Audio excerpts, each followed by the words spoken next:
बिस्मिल्लाहिर्रहमानिर्रहीम। Welcome to my YouTube channel. आज से हम इस चैनल पे मुख्तलिफ टॉपिक्स जो हैं वो जनरल नॉलेज सीरीज़ के हवाले से डिस्कस करेंगे। इसके अलावा पीपीएससी, एफपीएससी, एनटीएस और मुख्तलिफ टेस्ट जो पास पेपर्स हैं उनको भी हम डिस्कस किया करेंगे। तो जिन लोगों ने हमारे चैनल को अभी तक सब्सक्राइब नहीं किया उनसे गुजारिश है कि चैनल को सब्सक्राइब कर लें और साथ घंटी के निशान को लाजमी दबाएं। आज का हमारा टॉपिक वादी सिंध की तहजीब है। वादी सिंध की तहजीब दुनिया की कदीम तरीन तहजीबों में से एक है। ये तहजीब जिस इलाके में परवान चढ़ी उसे दरिया सिंध और उसके मुआवन दरिया सैराब करते थे। इस तहजीब के आसार सिंध में मोहनजोदड़ो और पंजाब में दरिया रावी के किनारे हड़प्पा यानी ज़िला साहिवाल में पाए गए हैं। पाकिस्तान और मगरबी भारत में इस तहजीब के करीबन 1500 इजाफी आसार और बस्तियां दरियाफ्त हो चुकी हैं। आप इस मैप में बखूबी देख सकते हैं।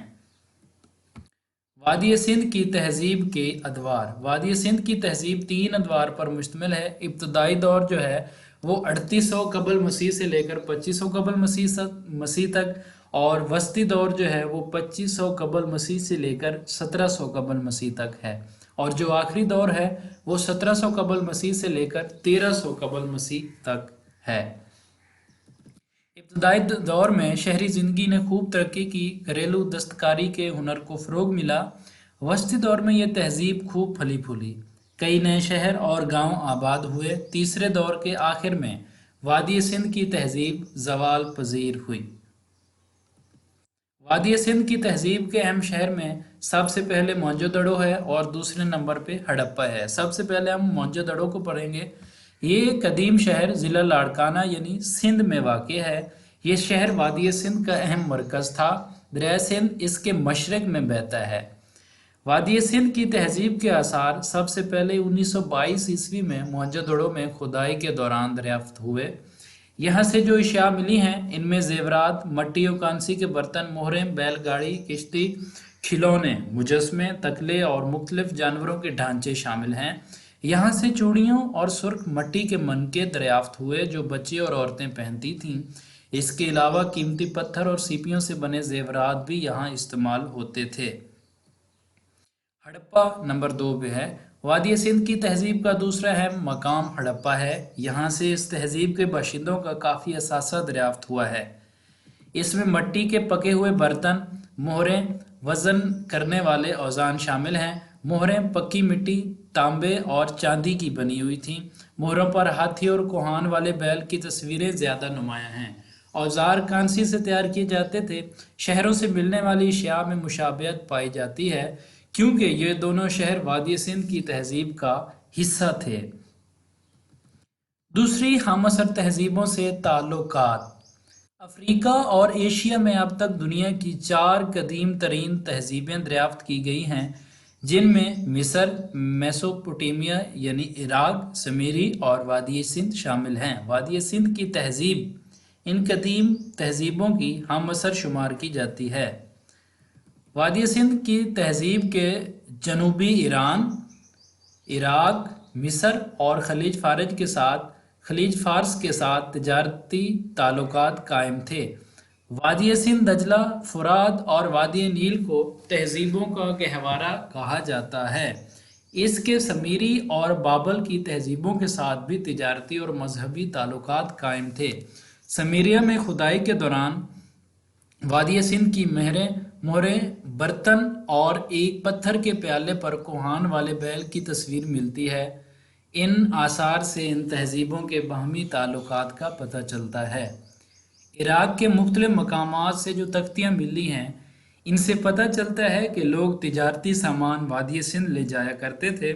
चीज़ों के तबादले के सिलसिले में लेन देन के मुआहदे भी मौजूद थे। मिस्र से इमारती पत्थर, खालें, सोना, जमुर्द, रस्सियाँ और खुश्क चीज़ें वादी सिंध में आती थीं। इन चीज़ों के बदले में बर्तन, ऊन और लकड़ी मिस्र को भेजी जाती थीं। इराक से चांदी, ऊनी कपड़े, चमड़ा, तेल वादी सिंध में आता था। मेसोपोटामिया यानी इराक के वादी सिंध के साथ तिजारती ताल्लुकात कायम थे। इनके दरमियान फ़नून और दस्तकारियों का तबादला होता था। तिजारत माल के बदले माल के असूल पर कायम थी। वादी सिंध की तिजारत मेसोपोटामिया के अलावा दरियाए गंगा के वसी व अरीज इलाकों में फैली हुई थी। किसान अशिया और अजनास की बरामद से इजाफी आमदनी हासिल किया करते थे, जिनमें कपास और ऊन के अलावा दस्तकारियाँ वगैरह शामिल थीं। हुकूमत तिजारती लेन देन की निगरानी करती थी। इसके लिए सरकारी मोहरों का इस्तेमाल किया जाता था, जिन पर मखसूस जानवरों की तस्वीर बनी होती थीं। मिस्र के साथ सोना, चांदी, तांबा और हाथी दांत की तिजारत होती थी। समुद्री तिजारत और सफ़र बड़ी किश्तियों या लकड़ी के बने हुए जहाज़ों पर होता था। यहाँ के महसूलात अदा करने का निज़ाम भी राय था। वादी सिंध के लोगों के मजहबी अकायद किस तरह के थे, हम वो पढ़ेंगे। किसी भी तहरीर से वादी सिंध की तहजीब के मजहब का अंदाज़ा नहीं लगाया जा सकता। अलबत्ता मोहरों पर देवी और देवताओं की तस्वीरें मिलती हैं, जिनसे साबित होता है कि वो मूर्तियों और देवताओं की पूजा करते थे। मट्टी के बुत भी पूजने के लिए बनाए जाते थे। लोग दरख्तों को मुतबर्रिक ख्याल करते थे। यहाँ हैवानों की परस्तिश का रिवाज भी आम था। जानवरों में बैल, गैंडे, शेर और हाथी की तस्वीर मिली हैं। वादी सिंध के लोग अपने मुर्दों को दफन करने के अलावा जलाते भी थे। मुआशरती निज़ाम और इसके नुमाया खदोखाल।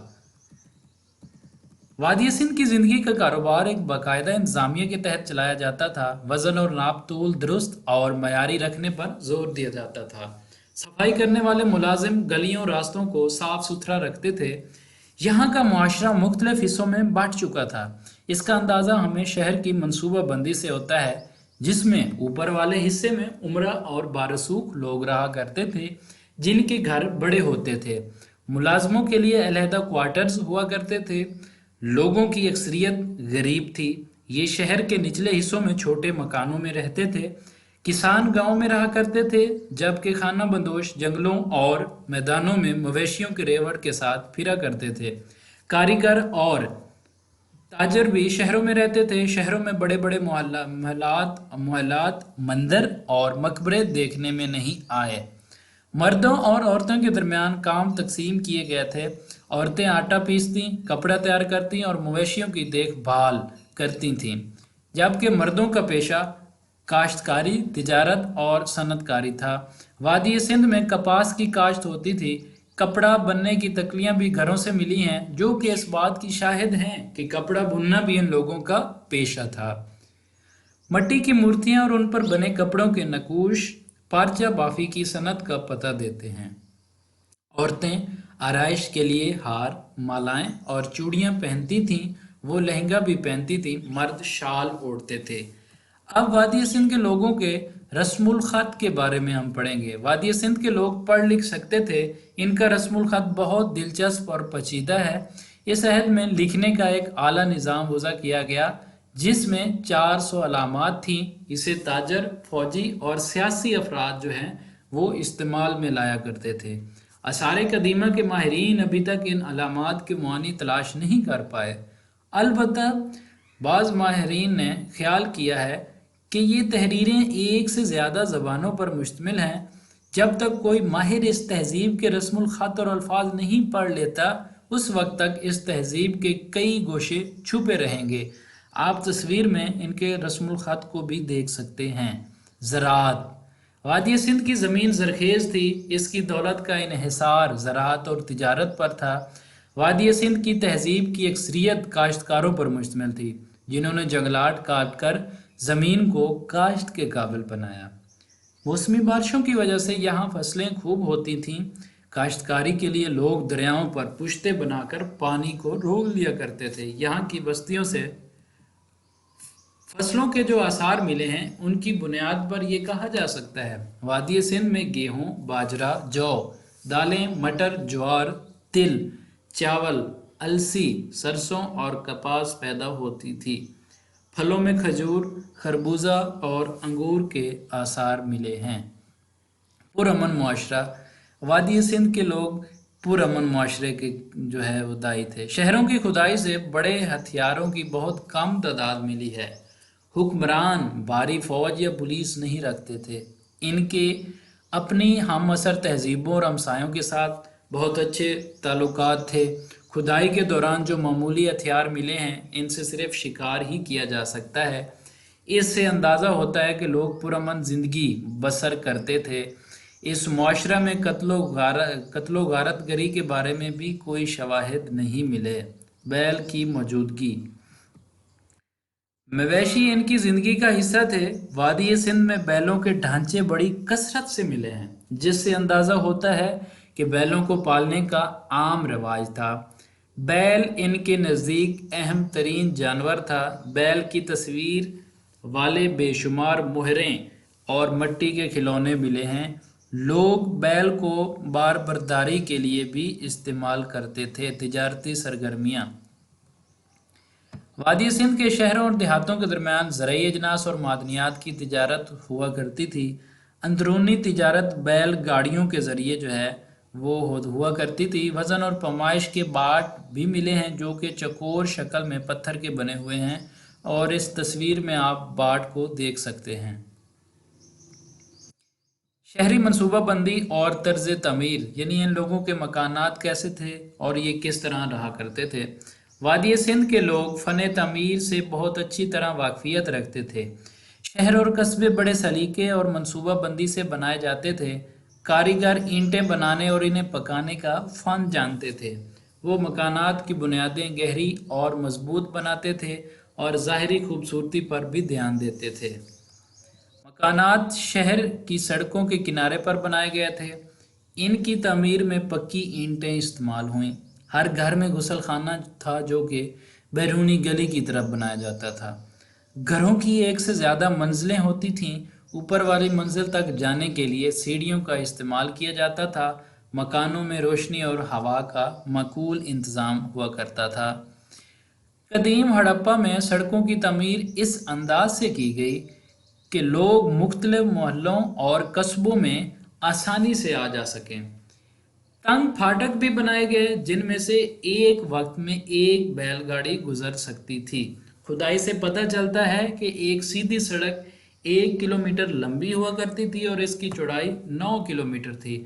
अब ये मोहनजोदड़ो की गली की तस्वीर आप देख सकते हैं, और नंबर 2 पे गुसल खाना, नंबर 3 पे पुख्ता नालियों कैसी थी, और शहरी मनसूबाबंदी की तस्वीर भी आप देख सकते हैं।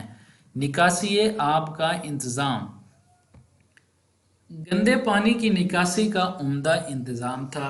गंदे पानी के निकास के लिए बिलतरतीब छोटी और बड़ी नालियाँ बनाई जाती थीं। छोटी नालियों को ईंटों और बड़ी नालियों को पत्थर की बड़ी सिलों से ढांप दिया जाता था। गंदे पानी को बड़ी नालियों से मिला दिया जाता। इस तरह गंदा पानी शहरों से बाहर चला जाता।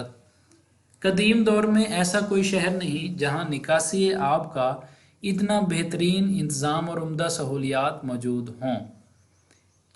गले के गोदाम, मोहनजोदड़ो में ज़्यादातर गले के गोदाम दरिया के किनारे पर वाक़ थे। मुख्तलिफ इलाकों से गंदम इकट्ठी करके दरिया के रास्ते गोदामों तक लाई जाती और फिर दूसरे इलाकों को भेजी जाती थी।